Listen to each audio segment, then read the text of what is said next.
We spend so much time on, somatic mutation theories, which is such a bad theory. There's so much wrong with it that I'm surprised anybody still takes it seriously. Unfortunately, the National Cancer Institute takes it very, very serious. That's why we have no progress. That's what I thought too. Welcome to Target Cancer Podcast. This is Dr. Sanjay Juneja. I'm going to skip the intro because I am so excited and humbled that we have two of our guests that everyone's asked for multiple times because of this culture shift on thinking about what is causing cancer and can we do better, and what does diet and nutrition and metabolism have to do with its pathogenesis, how we treat it, when it recurs. And if you're thinking that I'm going to say this, yes, it's true. I have Drs. Jason Fung and Dr. Thomas Seyfried today to discuss the things that we've been hearing in the news, and seeing in the data about cancer becoming, a diagnosis younger. It's in higher volume. And if you have not listened to these podcasts before, highly recommend doing so, probably before this podcast, because it has really opened my mind up as an oncologist on not only what is causing it, but what should we be considering while we are treating it? Something called truncal mutations or root causes. So without any further ado, Jason and Thomas, thank you so much for being here. Thanks for having me. Yeah. Thank you very much for having me also. We're in a world right now of this GLP-1 stuff, and everyone's talking about Ozempic and bringing, body fat reduction and obesity down. And we've talked a lot about how obesity and inflammation, in the past shows data on causing cancer, but also in Jason's podcast, especially about how insulin is a growth factor and kind of stimulates these cells to say, grow, grow, grow. Cancer is unregulated growth. I'd love to start on talking about, in an untreated cancer, how does insulin and sugar levels play a role in its, pathogenesis quickly? And then also, do you think that the pathogenesis will go down when we have agents that are able to better control our metabolic activity? Well, no, I think these are important issues because what we're seeing now, I think this obesity issue is now seems to be replacing smoking as a major cause of linkage to, let's put it this way, a risk factor for cancer. And you're right, there's an insulin issue. There's a glucose issue, and the systemic inflammation in many people that are obese. And let's not include every obese person on the planet in the same basket. We know there are some obese people that are actually very, very healthy. They have unbelievably healthy blood work and all this kind of stuff. But that's the exception rather than the norm. And if your insulin is high and your blood sugar is high, and you have a tumor, it will generally cause that to grow faster.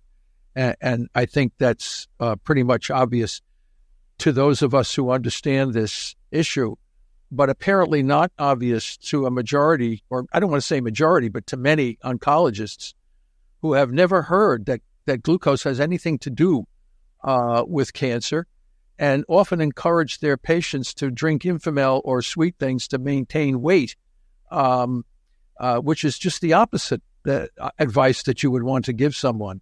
So how is it possible that people treating cancer would not know that glucose and insulin levels elevations are provocative to driving the dysregulated cell growth? So, Sanjay, you are an oncologist. You are the voice of your profession. How do you explain this? Because I know Jason has spent a lot of time on many podcasts telling us about this, and apparently they might not have heard him either. So I'm not really sure how to explain this. Give me I should ask you that question. What do you think? I think part of, to be honest, I don't have an explanation other than you do internal medicine and then you go on oncology. So internal medicine, it's not necessarily a pre-cancer internal medicine training. We just learn about, the consequence on diabetes and how that has to do with, vascular stuff and kidney disease and stroke, endothelial stuff. And then you just kind of jump into the treatment of cancer, which is, predominantly immunotherapy, chemotherapy, replication cycle.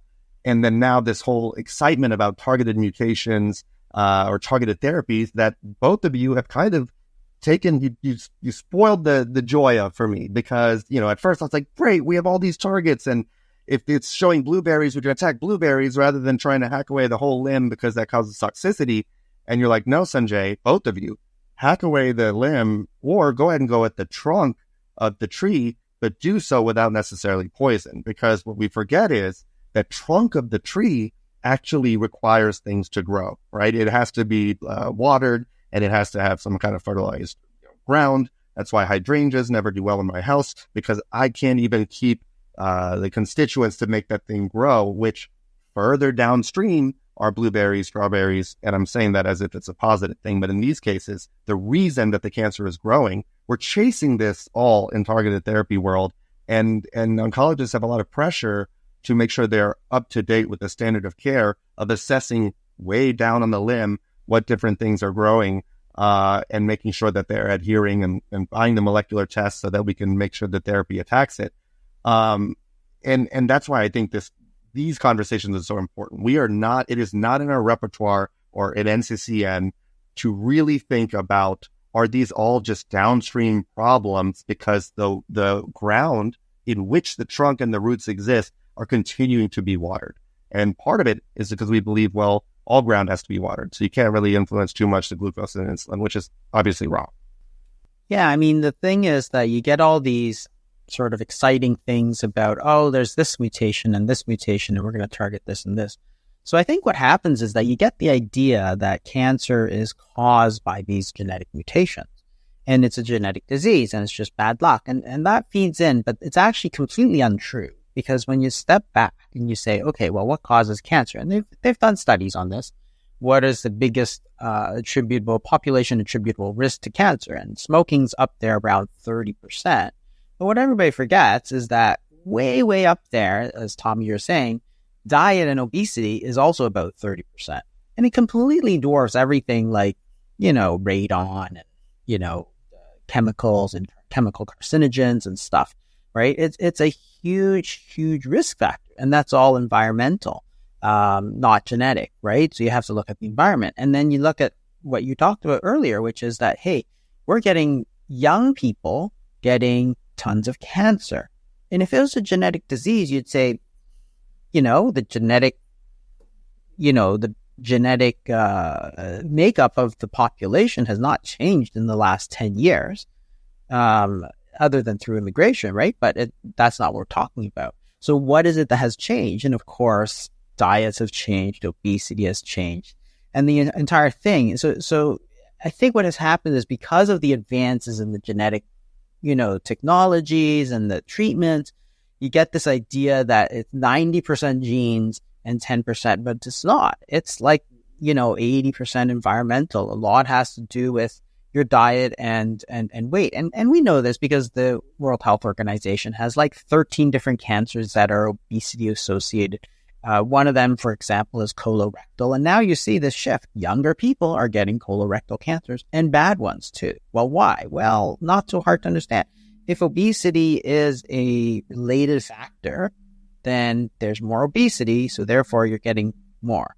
You're getting more obesity younger, right? Kids are getting obese in their teens now. So therefore, you're getting more. Just like you have more type 2 diabetes in young people now. Same thing, right? Pediatric clinics used to be 90% type 1 and 10% type 2. Now it's like a 50-50 type 1 and type 2, right? You get like 15-year-olds with type 2 diabetes. So this whole thing is, it does require this whole shift in thinking that, hey, this is not just a genetic disease. That's not to say that genes have nothing to do with it, because, and it's not to say that these targeted therapies aren't good, because they are good. Obviously, they spend a lot of money on it. But you have to, when you're thinking about how these things develop, you have to think about what is important. So one of the things, obviously, is glucose and insulin. And it's like, you look at breast cancer, and it's been known for like 50 years, okay, at least, that breast tissue doesn't really have a lot of insulin receptors. Why would it, right? It doesn't need it. But breast cancer has like piles of insulin receptors. Well, why? Well, because if it has lots of insulin receptors, then you have lots of insulin, then you can open up the GLUT4, channel, pour in the glucose into this cancerous cell, and it can grow, because we know, again, that it uses glucose to grow. I mean, Warburg talked about that ages ago. So it's like, okay, well, if that's important, then limiting glucose and limiting insulin is important in the development of colorectal and breast cancer, which for some reason just gets lost in this whole, it's all about genes, it's all about genes, it's all about genes. So we get so blindsided into this one sort of, view that we forget about everything else that's gone on. And even when you look at what causes cancer, like genetic factors, and they've done a big study on this, it's still a relatively small factor in causation of cancer. It's like 5 to 10% versus 30 for diet. Yeah, and you both mentioned this in your podcast about how that was pretty much nailed on the head when we transplanted people from other parts of the world, because we said, wow, they don't get cancer at all, they don't get colon cancer, they don't get this, whatever the cancer was. We're like, they have some golden, TP53 that can't be hurt, like, or 8 of them, like an elephant does. And then when we brought them here, or the diets that were American were introduced to where they were, all of a sudden they started having cancer. And I'm saying it loosely, but literally transplanted them to study. They were eating American food and kind of much richer, different natured food, and cancer started to appear. I mean, that in itself was very memorable that both of you mentioned. Yeah. Now, and remember the story of Burkitt, right? So Burkitt was, he did a lot of missionary work. That's what they called it back then, in the 40s and 50s, right? So I think he was Ireland or somewhere. And he went to Africa. And then he's like, hey, white people are getting all this colorectal cancer, but the Africans don't. They get like 0 colon cancer. But then when you take those African people and you westernize them, they start getting colon cancer, right? And that was observed like in the 50s, 40s, and 50s. So obviously the diet was a huge factor. Now, he thought it was all about fiber, and maybe it wasn't all about fiber. It may have been all these other things, the refined foods and all that stuff. They didn't have the same chemicals and stuff, but probably the stimulating the hyperinsulinemia, the glucose, at least played a role in it. But same thing, right? You take, and same thing in the North and in the Arctic. You had all these, in the 40s, you had people going up into the Arctic, researchers going up there. Why don't these native peoples get cancer? There's 0 cancer. Then, of course, as they start to westernize them and give them sugar and refined flour and stuff, and they start getting weight gain and all this type 2 diabetes, hey, their rates of cancer are actually worse than ours now, right? So it's like, well, obviously it had to do with diet, right? That's the key factor. And what y'all, one, that's the cause, and 2, what y'all both mentioned in the podcast, Jason, you talked about, and I've never been the same since then, about DCIS and are we over-treating? Because we know, to your point, cancer, needs fuel, and community oncologists roll their eyes when they hear, well, doesn't it fuel cancer? But you need fuel to grow. Cancer is unregulated cell growth. And you were like, are we over-treating DCIS when we could have modifications to possibly temper it or not give it the gas it needs to go uphill, and then let our immune system, do what it does? And then Dr. Seyfried, you took that a step further and said, okay, even if it's invasive, can we limit the fuel or nutritional sources to car types that need something else? Electric cars need the charge station. So I don't have one. I probably need one to do a lot of driving. I have to use gas. And you were like, okay, we know that one of those, if the Tesla can't be charged, it can take away electricity. But that half and half, you're like, I want to be able to take on something additional. And went into these kind of amino acids or other kind of escape means to be able to process, quote unquote, fuel and energy due to their mitochondrial changes. So if we could talk about that for a second, mitochondria, how that gets changed and influenced with diet, sugar, insulin, and that strategy, Dr. CP, that you were talking about. Yeah, well, I think to follow up on this with respect to the genes, and also to segue into what you just said, we have to look at the theory that's driving the approach, which is the somatic mutation theory of cancer. Now, for those who would think cancer is a genetic disease, they would say and argue that smoking and obesity and inflammation induce somatic mutations in the DNA. So it's the abnormal, you have an abnormal diet, you have obesity is inflammatory, and inflammation can lead to DNA repair problems and these kinds of things. And therefore, even though we're seeing a linkage with diet, earlier onset, it's still considered a genetic disease, because if we look at the tissue itself, we see all kinds of different mutations in the tissue. Even the young people, when you look at the tissue from the young people, or the Africans going from one, or the Inuits going from one diet to another, when you look at their cancer, it's loaded with all different kinds of mutations. So they say, well, it's a somatic mutation as opposed to germline mutations, which, like Jason said, it's the germline. So what we have done is we have explained where all those mutations and how they link to dysregulated cell growth. The somatic mutations are coming from the mitochondria itself. When this inflammation coming from obesity and all these other things, or from smoking, or from virus infections, or whatever, they lead to reactive oxygen species in the cells, ROS. ROS are carcinogenic and mutagenic. So they lead to the mutations that you see in the DNA. They break proteins. They disrupt lipids. All of these things lead to problems in the energy utilization and homeostatic state within the cell. But every cell in someone's tumor has a different constellation of mutations from any other cell. There's no all my tumor cells can be identified by having a singular kind of mutation. That's not true, and we've seen that over and over again.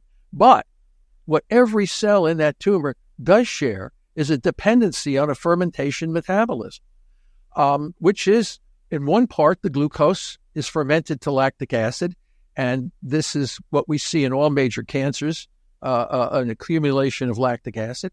And the second thing we see is accumulation of succinic acid, which is coming from amino acid fermentation. When the mitochondria become defective, the cell has to fall back and getting energy from someplace else. And that energy has to come from fermentation. It's called substrate-level phosphorylation. And in the cytoplasm, it's through the glycolysis pathway. And in the mitochondria, it's through the glutaminolysis pathway. And glutamine is the most abundant amino acid. So we have shown that glutamine is actually fermented. It's a fermented amino acid. Now, the mutations are accumulating in the cancer, different from every other cell in the tumor. So, but according to the somatic mutation theory, we'll try to target some of those mutations in the tumor cell with the hope of reducing, and you often don't find complete cures from targeting mutations, mainly because you have other cells in there that may not have those mutations, and therefore they bypass the targeting. And at the same time, now we're realizing that many of these driver mutations, which are different passenger mutations, were the mutations that were thought to be the ones responsible for triggering the dysregulated cell growth. Now, when you try to target driver mutations, new information says and shows clearly from numerous studies that normal cells in our body and our tissues have these same driver mutations that are not associated with dysregulated cell growth. So when you use an immunotherapy or a targeted approach to managing cancer, yes, you may slaughter a large number of the tumor cells, but then you have promiscuity and you start destroying your liver and kidneys and some other organs that also may have that same epitope from the mutation. And therefore, it's no longer what we consider a precise targeting. It's an imprecise targeting. And what we do know is that in every single cell, cancer cell and tissue that we have found, they all have abnormalities, number, structure, and function of mitochondria. And our most recent paper shows that all major cancers accumulate cytoplasmic lipid drops in the cytoplasm. And those cytoplasmic lipid drops, triglyceride accumulation, is there to protect the cell from death because they can't use the fatty acids, so they store them in these vacuoles in the cytoplasm. And that's all due to dysregulated mitochondrial function. So if the mitochondria can't respire, they ferment. But fatty acids, if their fatty acids go into the mitochondria, they'll create tremendous oxygen radicals and kill the cell. So to protect the cell, they store the fatty acids as lipid drops. And what we did is we went through all major human cancers, and we compared mitochondria structure and function with cytoplasmic lipid drops. Every major cancer has those two characteristics, and they're all fermenting, and they're all dependent on glucose and glutamine, regardless of what the mutations happen to be.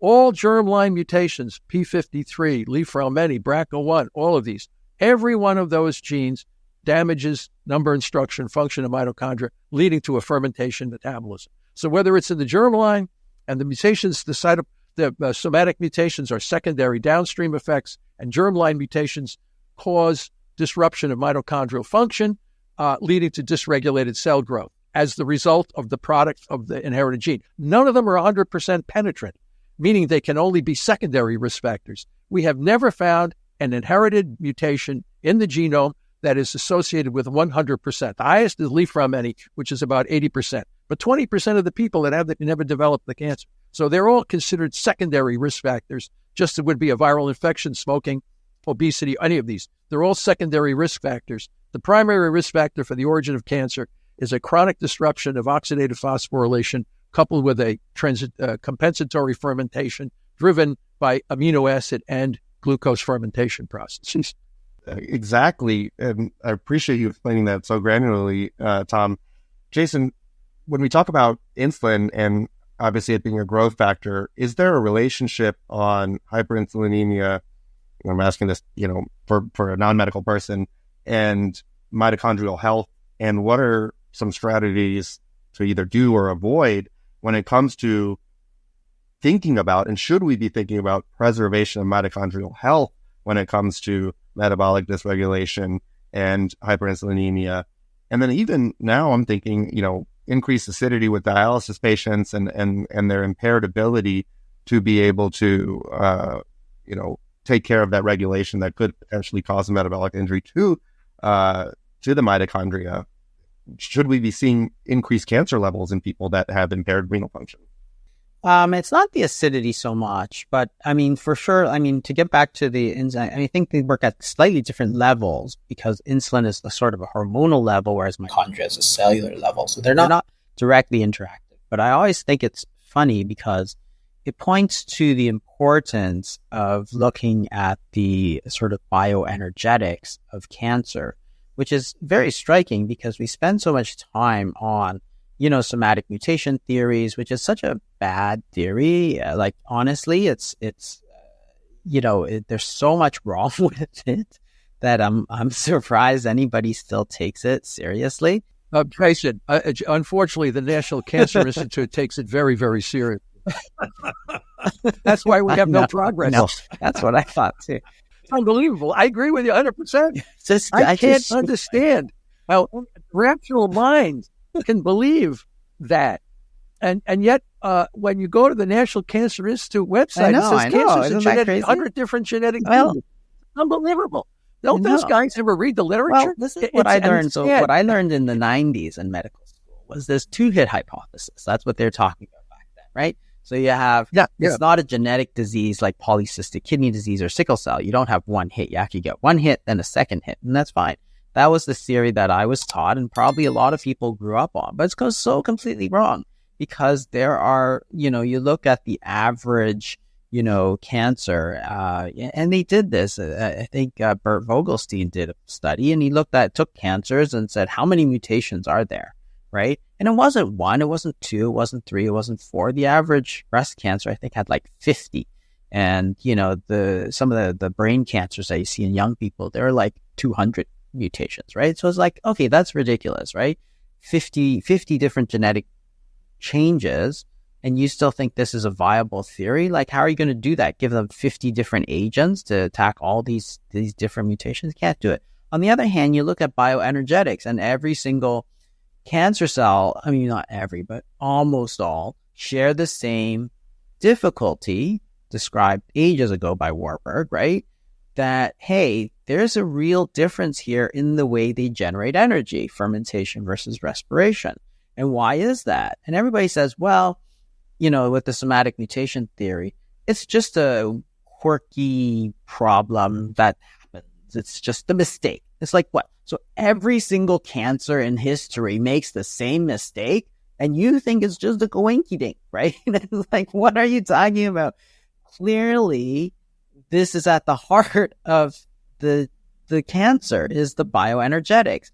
Whether you're talking about mitochondrial health, which is important, and it does influence it. So things like autophagy and mitophagy and stuff influence it. So when you do talk about intermittent fasting and stuff, it does influence it. But insulin and glucose, you're still talking about the same thing, bioenergetics, right? How do cells get energy?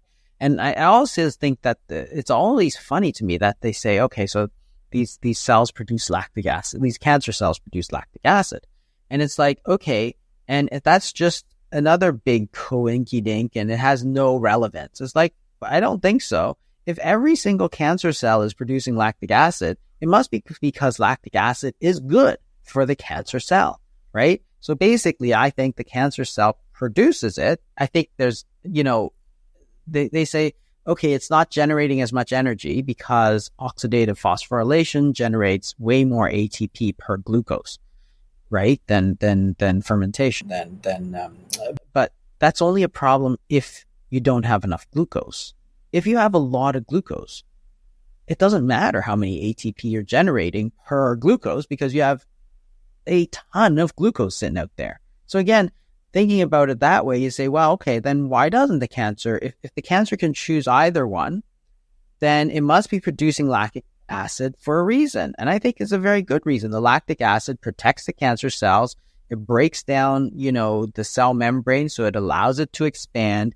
It protects it against attack from other, immune cells and other cells that want to destroy it, right? Because, your own body has a natural immunity, natural killer cells and stuff that try to attack it. So the lactic acid must be beneficial. And we need to look at why it's beneficial so you can attack it. But nobody looks at this. Nobody looks at these sort of really logical sort of questions and answers about how we can do this.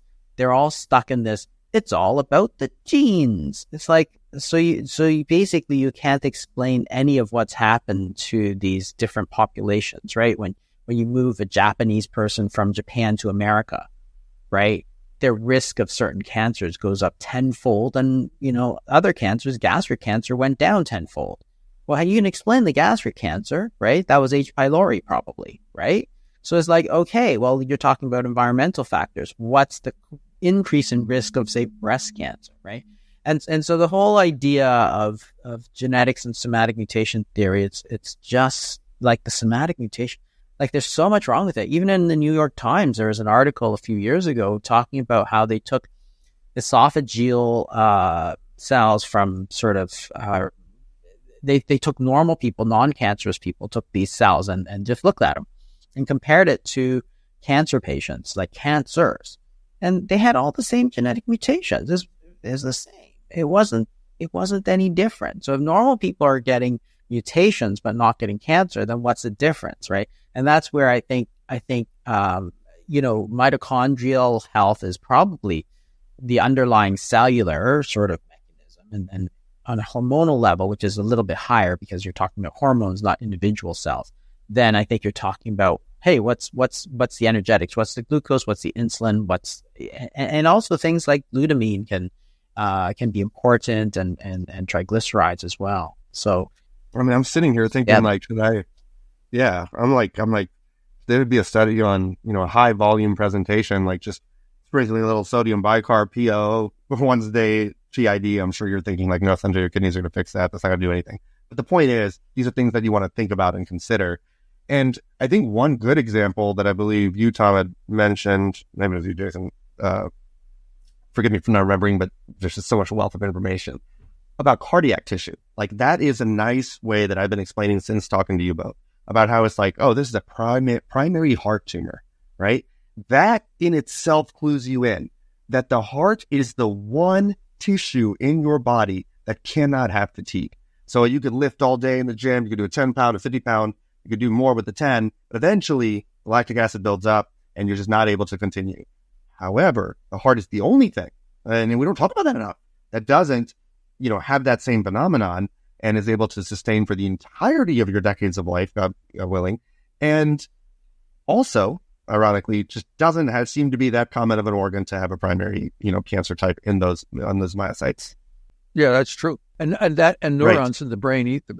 In order to have cancer, as Warburg said, you have to have a cell that can compensate oxphos inefficiency with fermentation.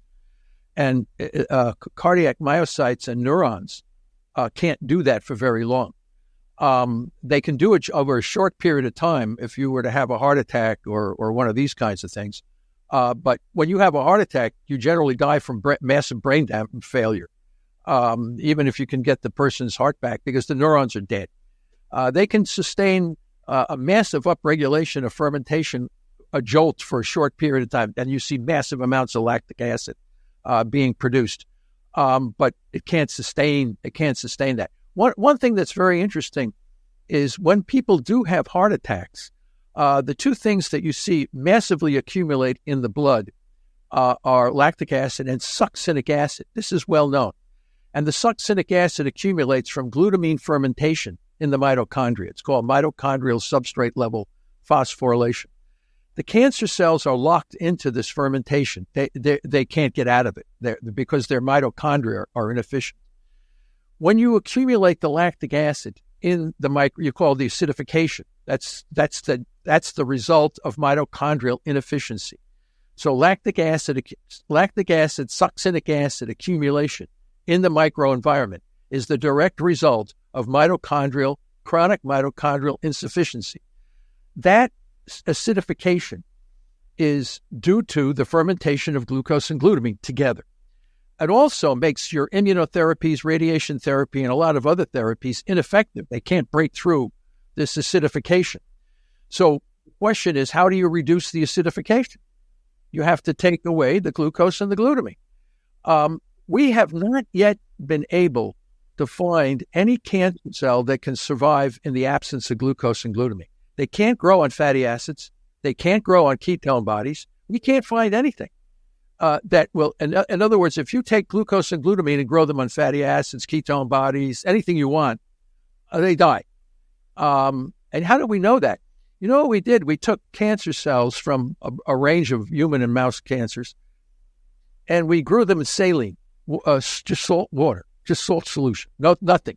And we timed them with how long did it take for them to die?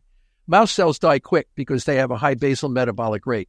Human cells took actually a few days for them to completely die just in saline solution. Can you believe it?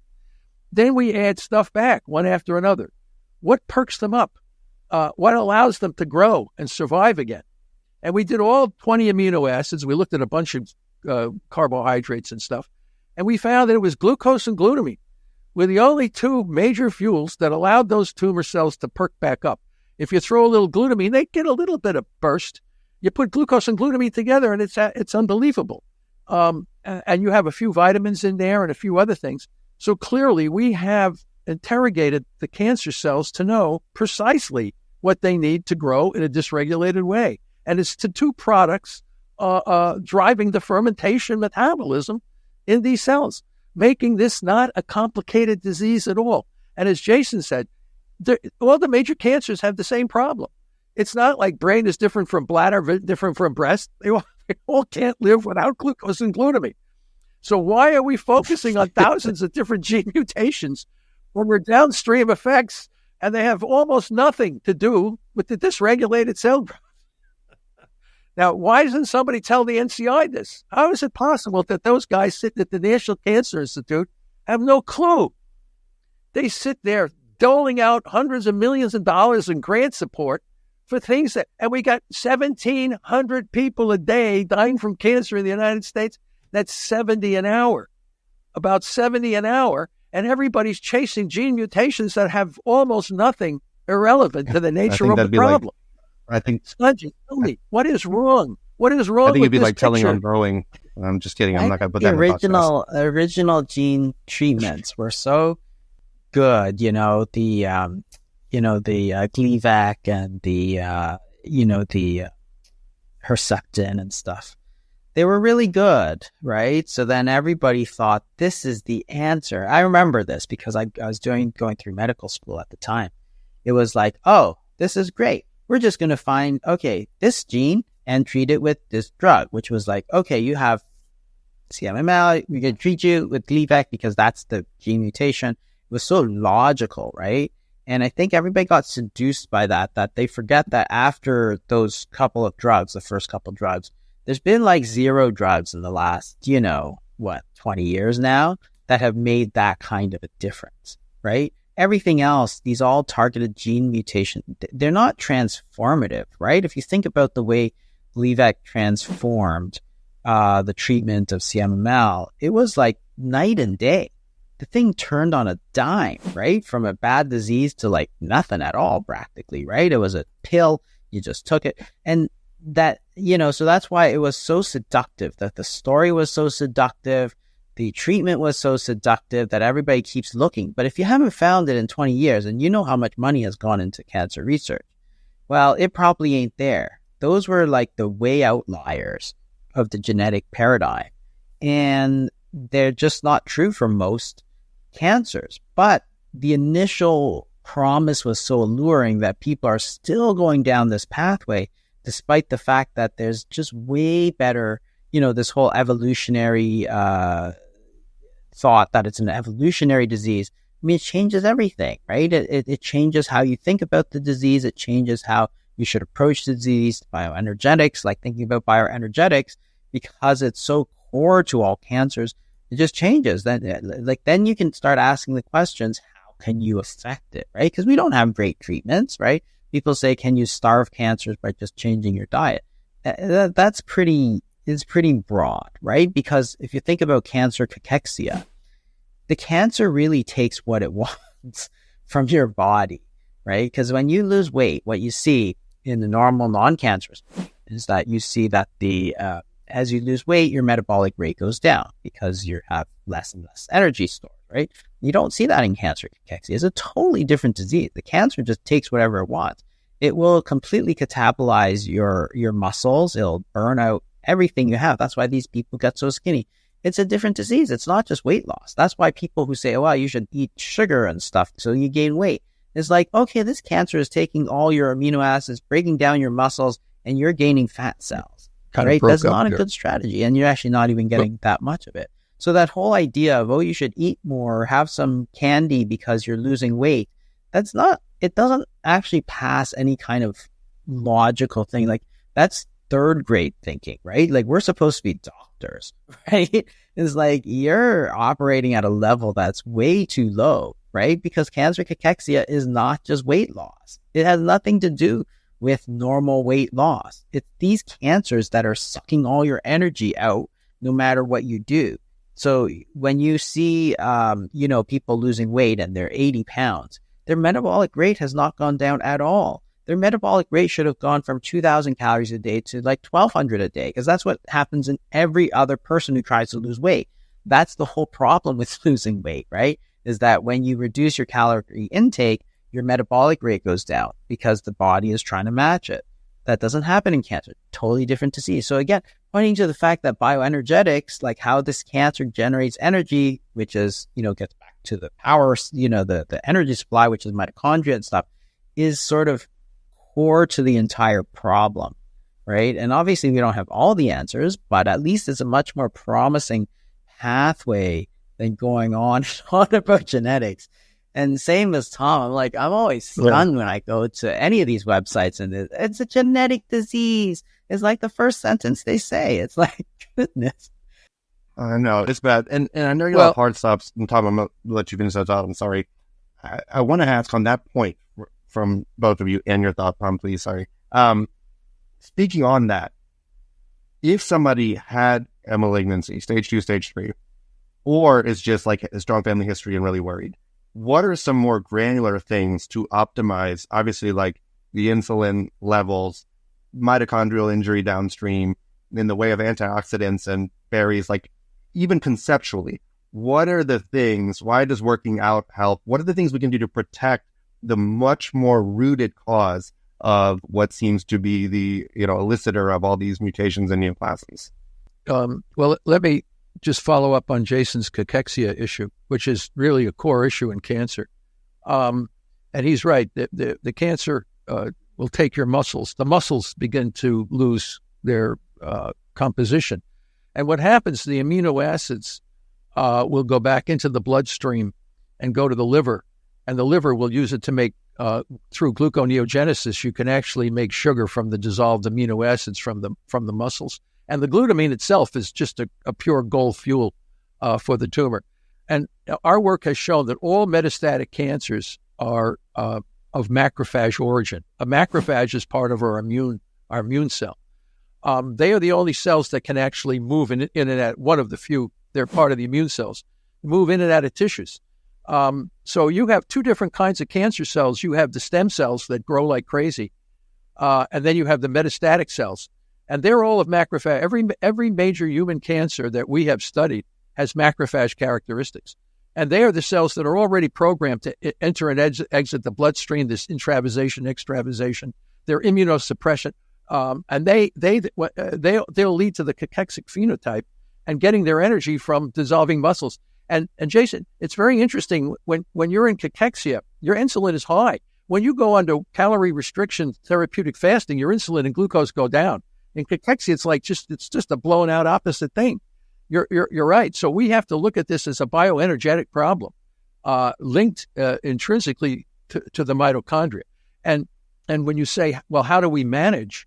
Well, if we know that the cells can't grow without fermentation fuels that are driving the dysregulated growth, then the strategy to manage cancer would be to simultaneously target the two fuels that are leading to this dysregulated growth. And they can't use fatty acids and ketones, as I've said. They store them. They don't use them.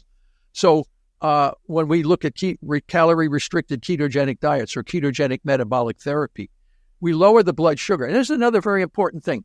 People always say, oh, you can never lower sugar enough to starve the tumor. That's not true. Because when you lower the blood sugar, what are the organs that take in the available sugar? It's the muscle. And there's you go back to your exercise again. Muscle does not share sugar.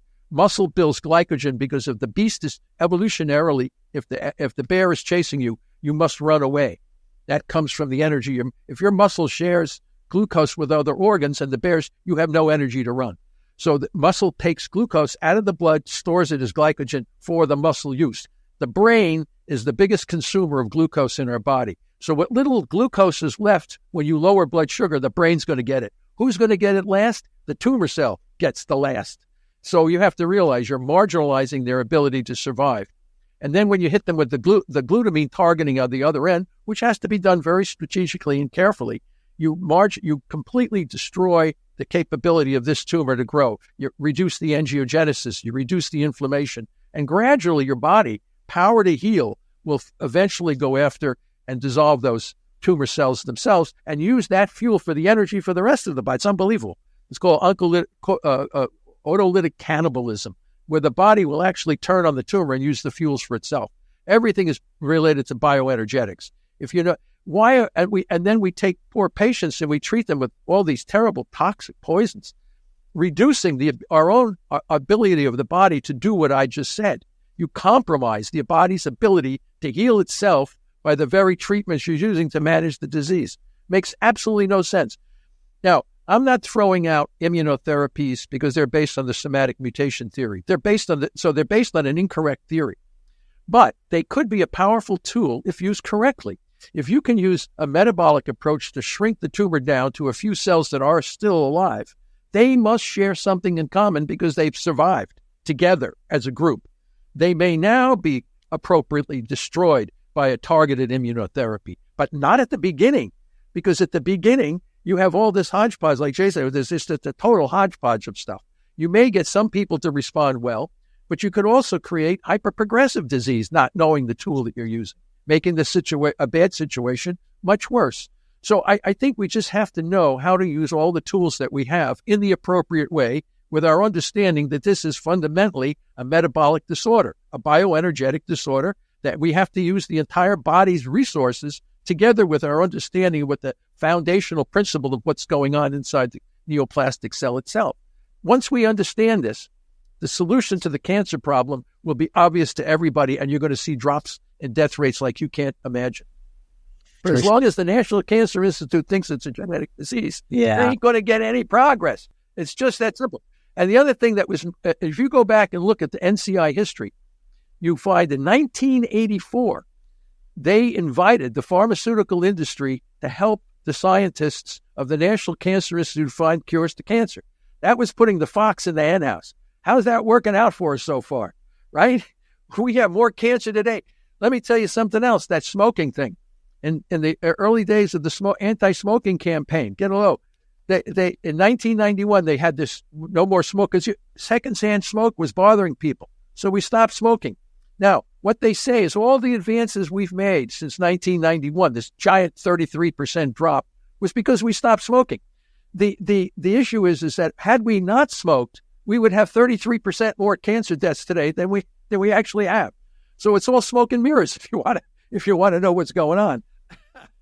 It's unbelievable. Prevention was the only thing that really gave us some grip on the whole thing. It wasn't targeting gene mutations or any of that crazy stuff that seems to be the subject of millions of dollars thrown at these insane grants that are having no significant impact on survivability for cancer for the majority of people. It's, as I said, it's the greatest tragedy in the history of medicine, what we've had happen with this cancer fiasco. Yeah.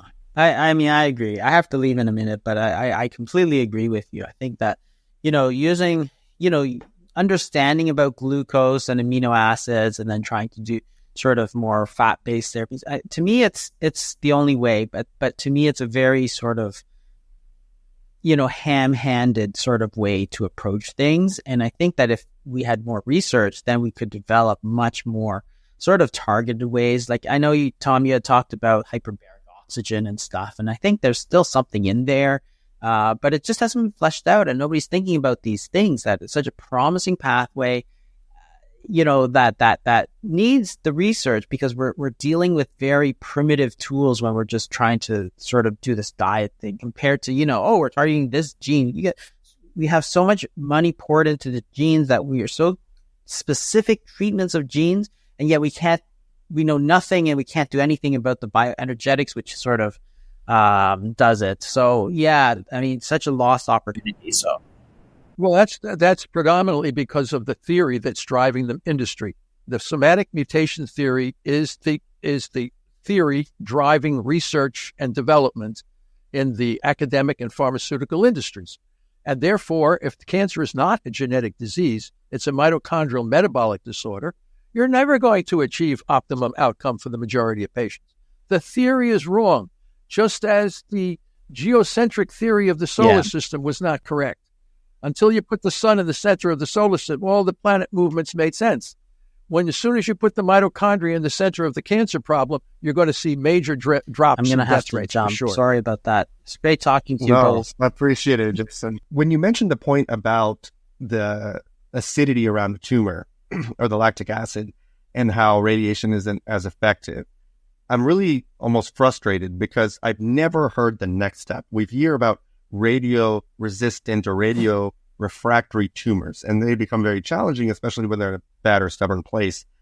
Can we talk about that a little bit more on how, is there a way that we could potentially make a classically or traditionally radio-refractory tumor more susceptible to radiation delivery, number one, and number two, how do we do that? Well, I mean, it's very clear what's responsible for the acidification of the microenvironment in impeding radiation therapy and immunotherapy for that matter, and chemotherapy for that matter. And it's this acidification. What happens when you're fermenting? There's a P glycoprotein on the surface of cancer cells that as soon as the drugs come in, they pump them right out. So, and that's driven by a fermentation metabolism and causing the acidification. So what is that? As I said, we have interrogated these cancer cells, and it's the availability to convert glucose into lactic acid through the glycolysis cytoplasmic in the cytoplasm glycolysis pathway, dumping out lactic acid.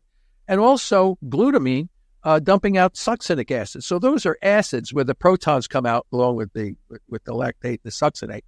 And you have acidified the microenvironment, thereby serving. It's not purposeful in the sense the cancer cells don't do this as a design mechanism to provide. They're doing it as a response to a failure in oxidative energy metabolism, but it also prevents other therapies from working.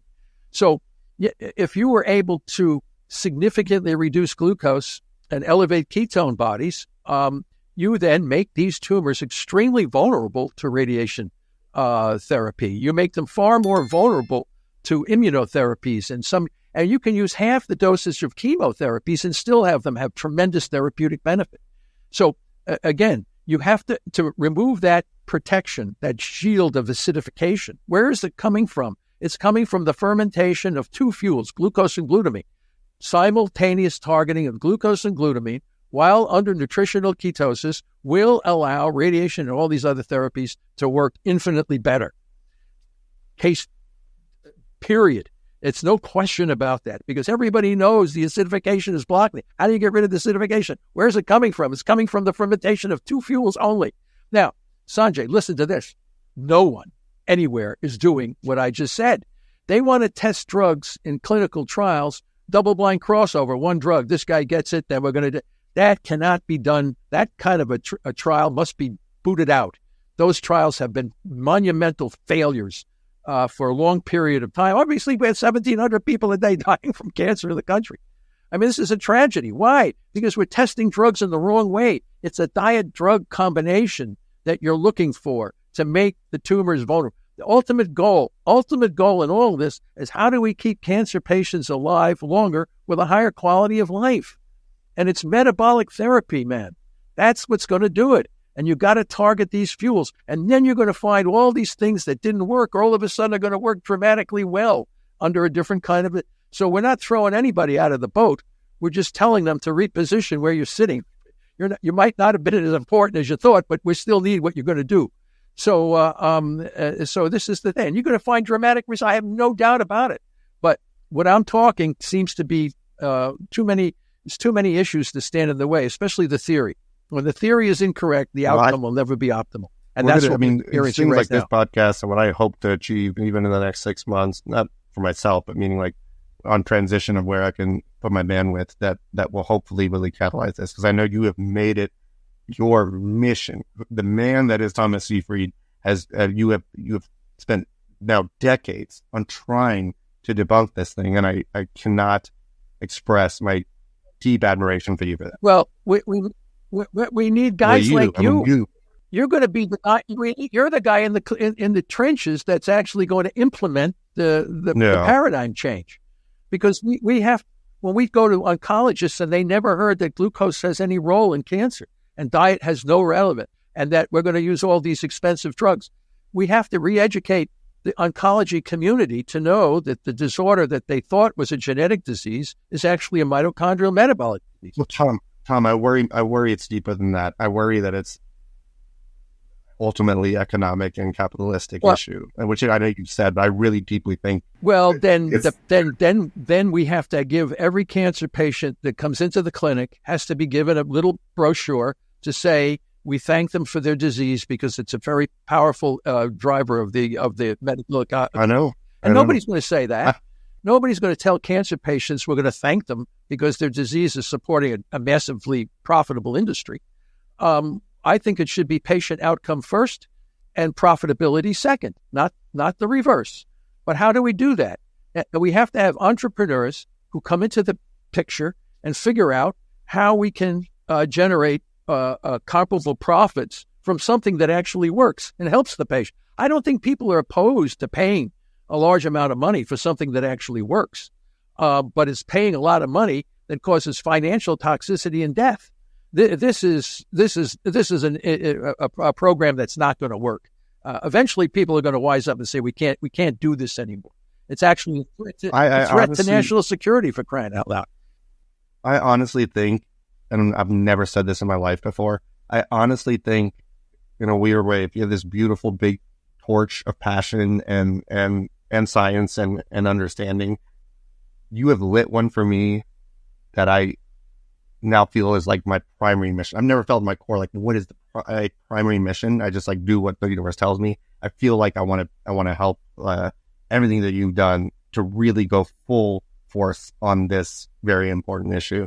I'm going to say that in a second. I'm going to ask one thing real quick to put back right when you went on that about the acidity. And I'm afraid to ask this question, but I'm really afraid to ask this question. But is that why, and I could be wrong, liposarcomas are generally very chemo refractory and even like radiation's not great?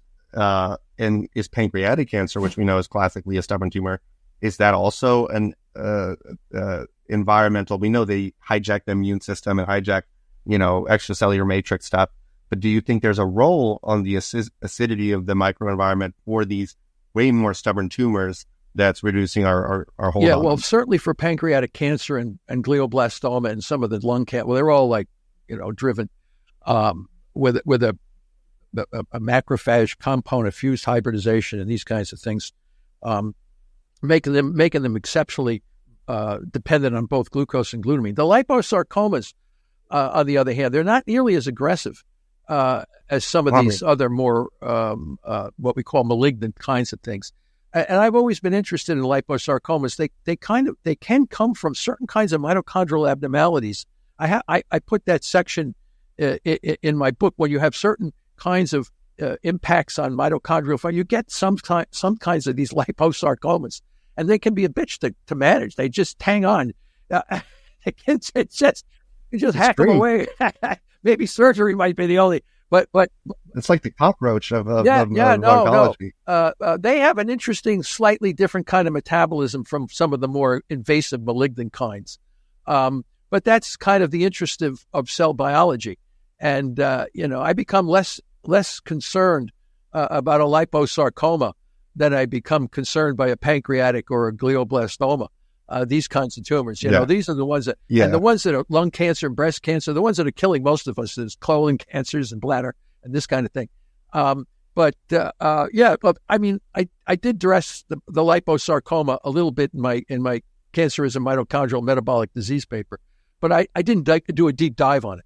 And yeah, it's just unique because things don't work on it. And that usually happens when things are slow because tools we use are on replication. The funny thing when you talk about liposarcomas, my sister many years ago had a dog with a liposarcoma, and we tried to use our metabolic therapy on it.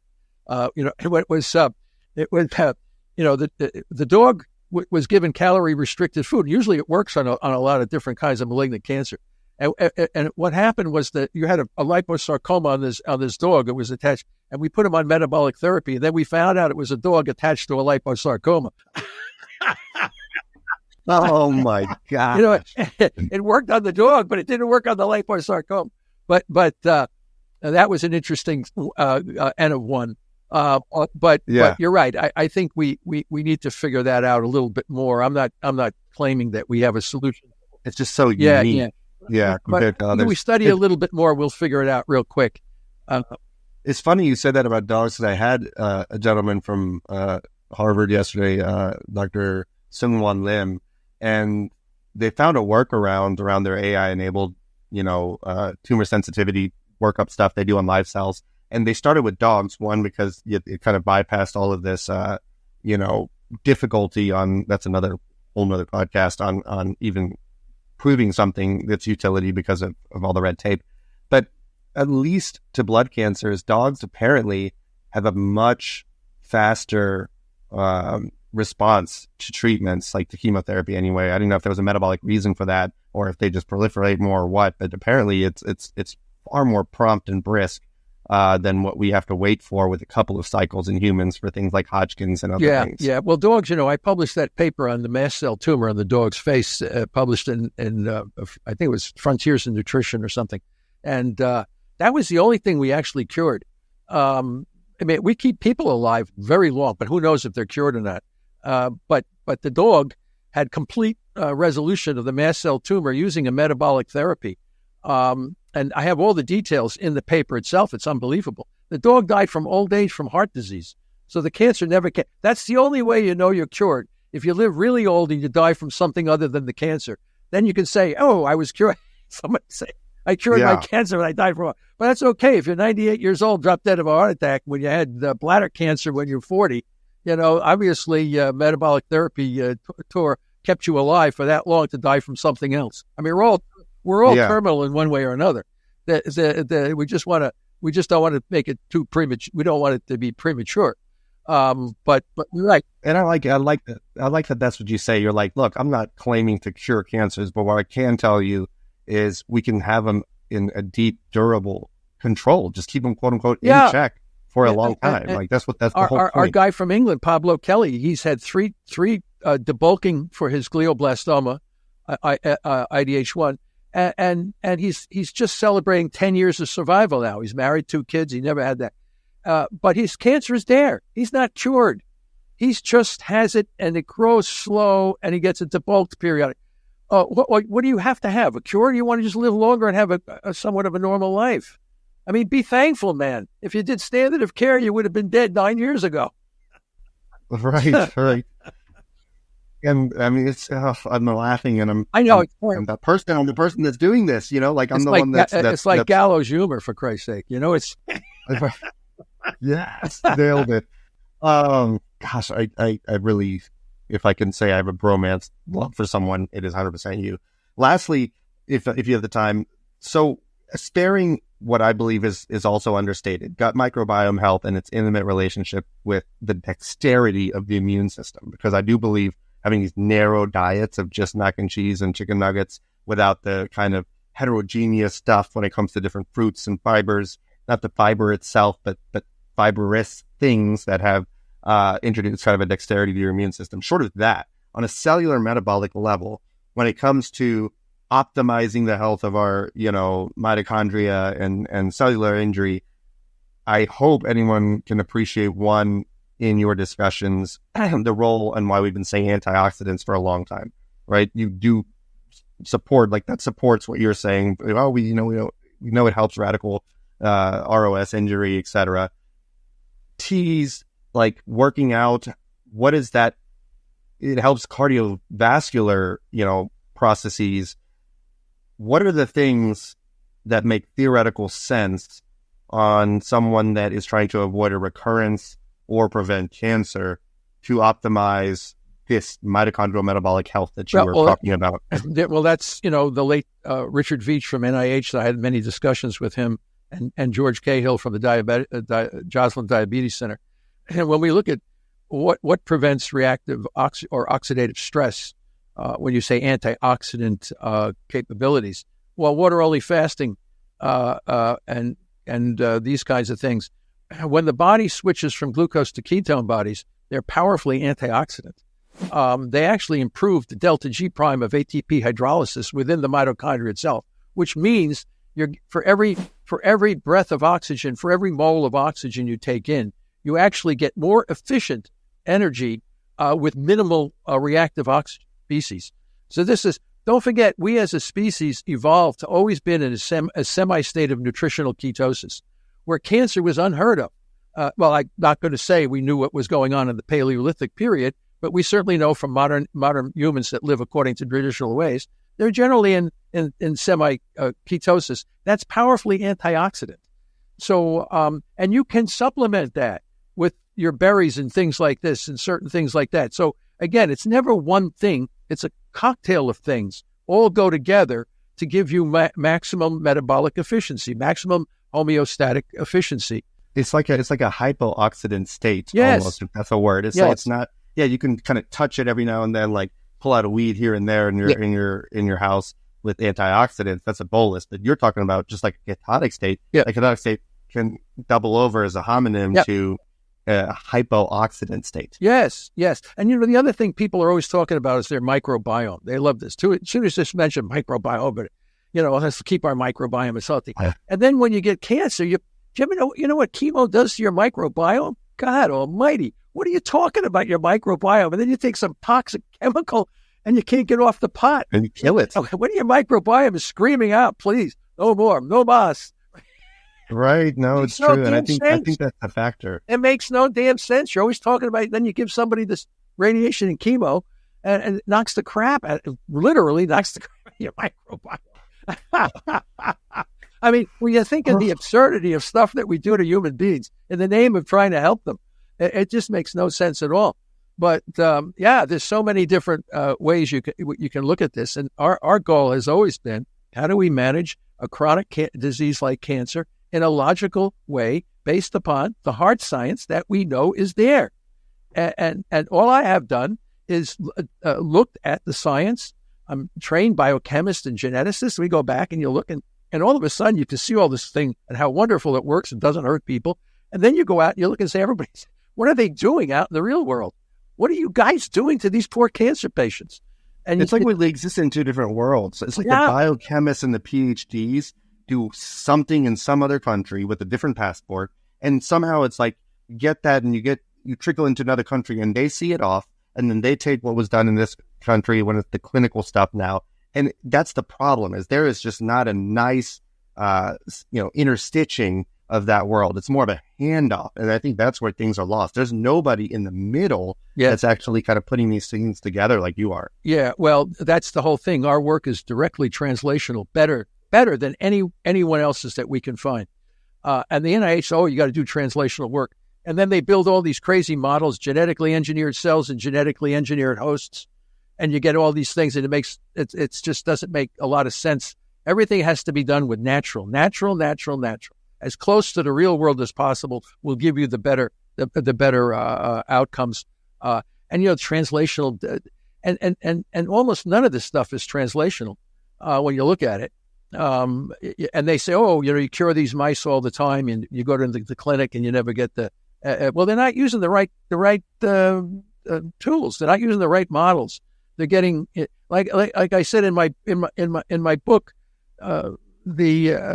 when you bait the mouse trap with a picture of a piece of cheese, what you catch is a picture of a mouse.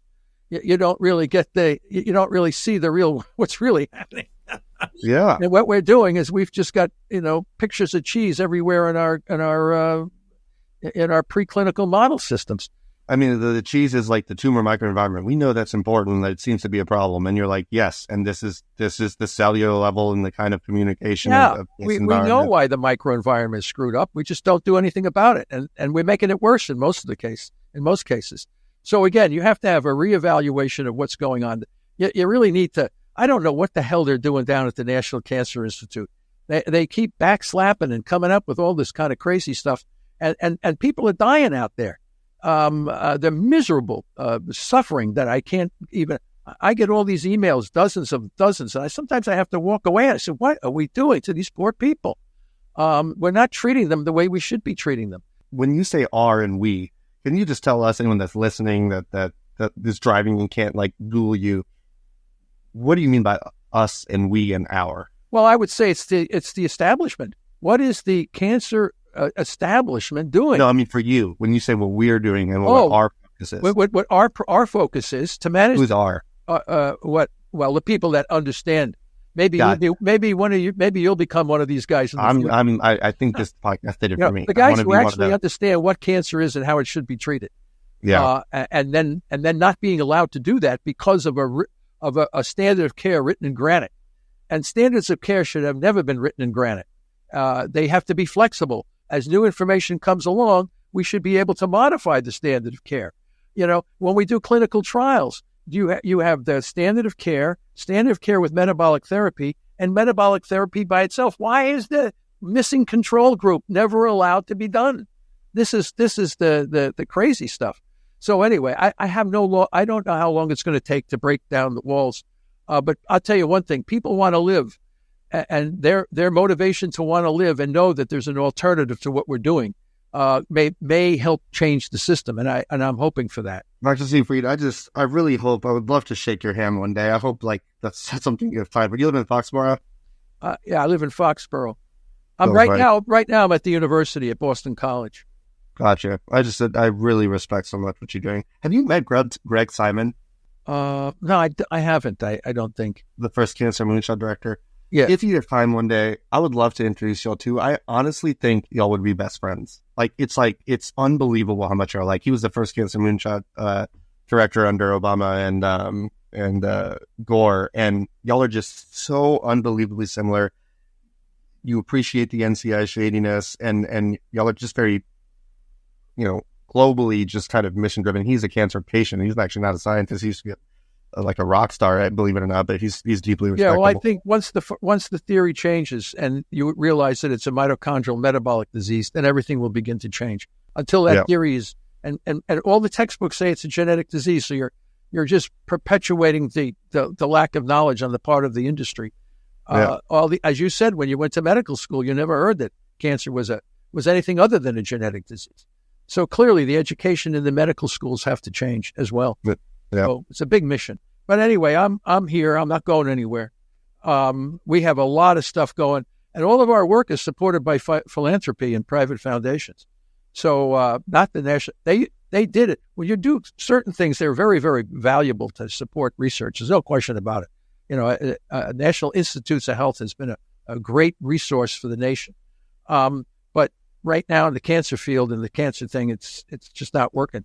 And I think it can work once they realize the theory that they're working under is incorrect. And once they switch the theories, then you're going to see massive changes in the outcome and improvement for patient survival. When we talk about like contiguous or cancers that, like in lung, smoker, or in colon, to Jason's point about the double hit, to me there it kind of makes sense, because it's like if you have a tubulovillous adenoma or an environment where there was one portion that's invasive and the other is not, that's the one challenge I can think about when it relates to the switch or a mutation, because what is it that makes something that's screwed up actually become invasive cancer versus pre?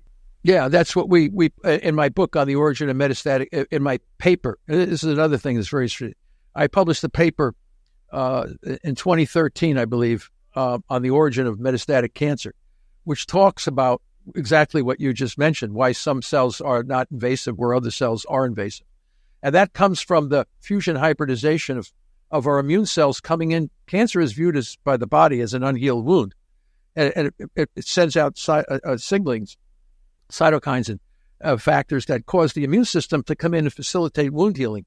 And those cells are largely macrophages, and they throw out growth factors and cytokines, but it stimulates the stem cells to grow. Stem cells are not invasive. They grow like crazy, but they don't have the capabilities of metastasizing, intravasation, extravasation, this kind of thing.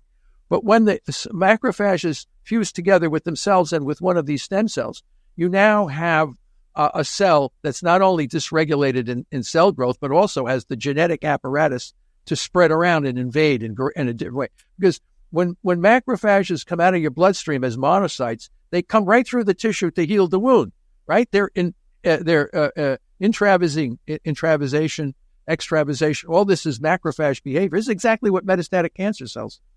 But stem cell, one subpart of the tumor can't do that because they're mostly stem cells. So you can have this is why when you're looking at a cancer, you have a hodgepodge of different kinds of cells. In that, you have normal macs, you have fused mac, you have stem cells, you have a whole big, what they call cellular heterogeneity. Fibroblasts. Yeah, they're all in there. And the ones that blast out and become metastatic, every one of them has macrophage characteristics. I published all this. I showed everything. And that paper has been cited over 1,300 times. Now listen to this. They never read the paper. I only said in there metastasis is responsible for most cancer deaths, and that's the only reason they cite the paper without ever reading what I actually said. This is amazing. So the folks in the field aren't reading the literature. They're just taking little chunks of what this is. So I call it broken science. It's a problem where we have everything there to explain it, but people either are not reading it or don't understand it. So it's really, metastasis, why you have certain parts of the tumor, they grow fast, but they don't spread. The other part, little thing spreads all over the place.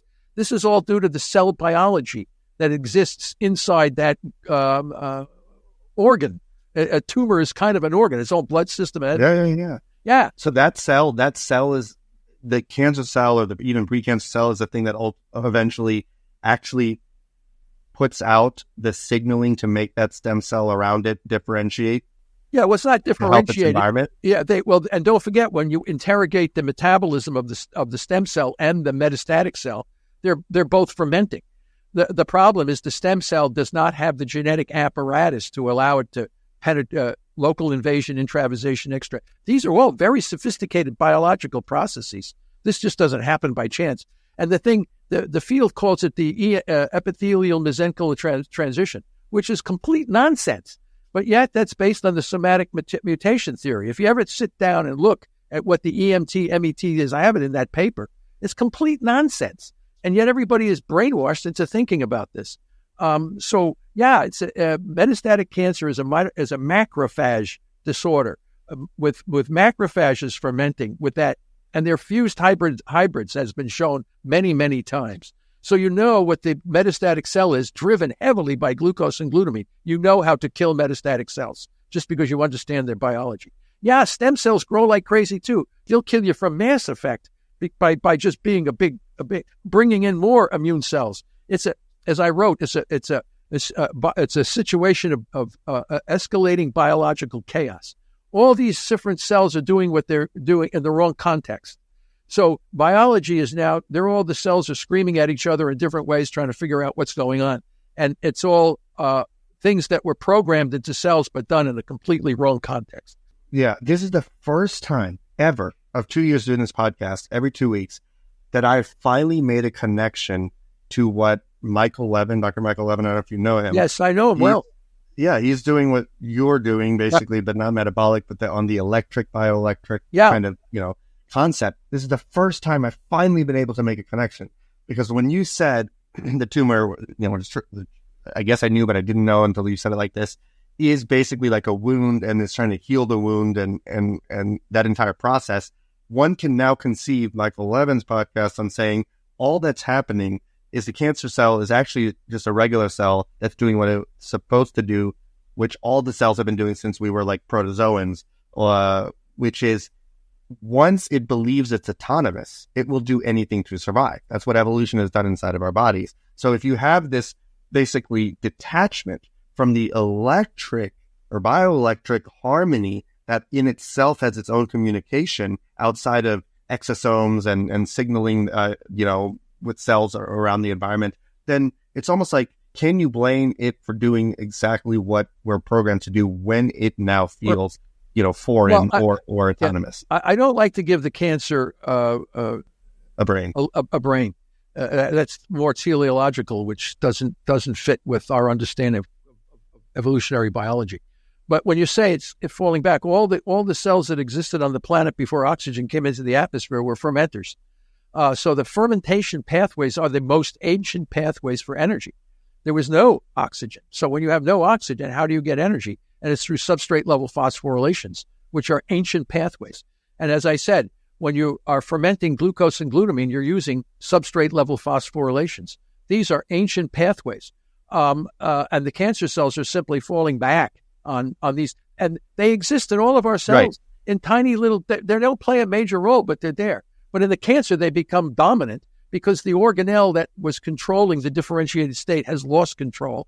Cells fall back on their default state, which is proliferation, driven by fermentation energy through substrate level phosphorylation. This is ancient pathways of energy metabolism that the cell, and they acidify the microenvironment, creating a world of difficulty for those trying to manage the disorder. But once you understand biological evolution and biochemistry, all this stuff to manage cancer should be done and can make a lot of sense and be very, very effective.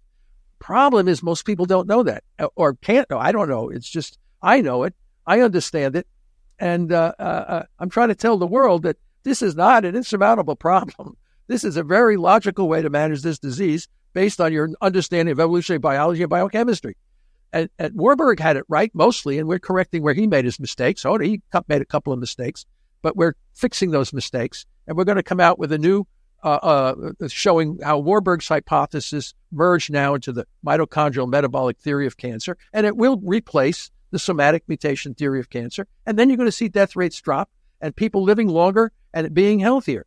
And this is just the future. And you will be part of this future. Once you get to know this, your patients are going to love what you're doing to them and helping them out. But if the system allows you to do that, if the system doesn't allow you to do that, then you're going to be a very frustrated person. Yeah. Tom, I appreciate it so much. I'm just always humbled, mind blown, mind rattling after speaking with you. This is, it's exhausting in the sense, in all the good reasons, but it's almost like it's a professional existential crisis. That's the way I would define it. Well, I wish other members of your profession would have the same feeling. We'll get there. We'll make it hope happen. so.